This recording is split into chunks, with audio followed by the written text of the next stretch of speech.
Hey, Norman.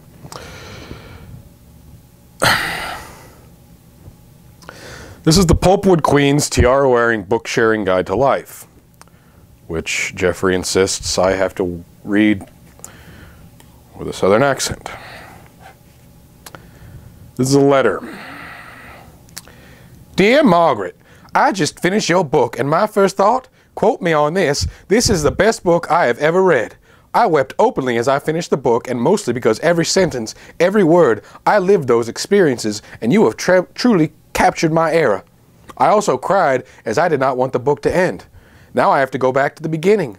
I received your book Saturday, read the first few pages, and very reluctantly had to put it down as the first of my 7 color appointments had arrived and was waiting in my chair.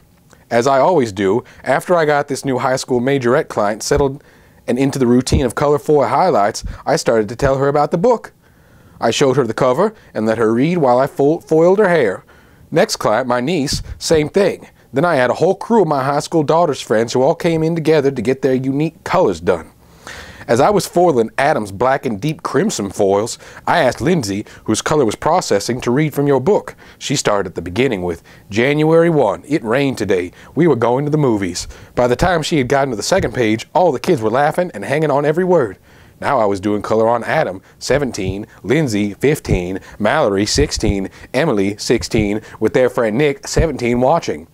My youngest daughter, Madeline, 12, and her friends Caitlin, 12, and Taylor, 11, were also in various stages of flopping on the floor and leaning against the walls while sitting on the floor.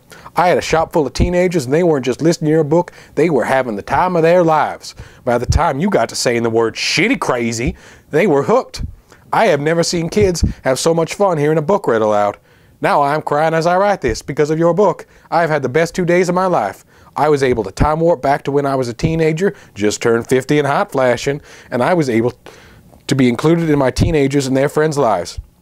I so endorse this book that I am shitty crazy going to do just that. Now, after we read seriously half your book out loud, one of my daughter's friends insisted on reading silently. We about killed her as she refused to read aloud, and she kept laughing hilariously. Every time I read a book, it changes me. I become a much better person. With your book, I feel as if I have been born again and inspired to re-energize my efforts on my mission to promote literacy and get America reading. Anxious to hear your reply. Kathy L. Patrick, known as Murphy in high school, founder of the Pulpwood Queens Book Clubs.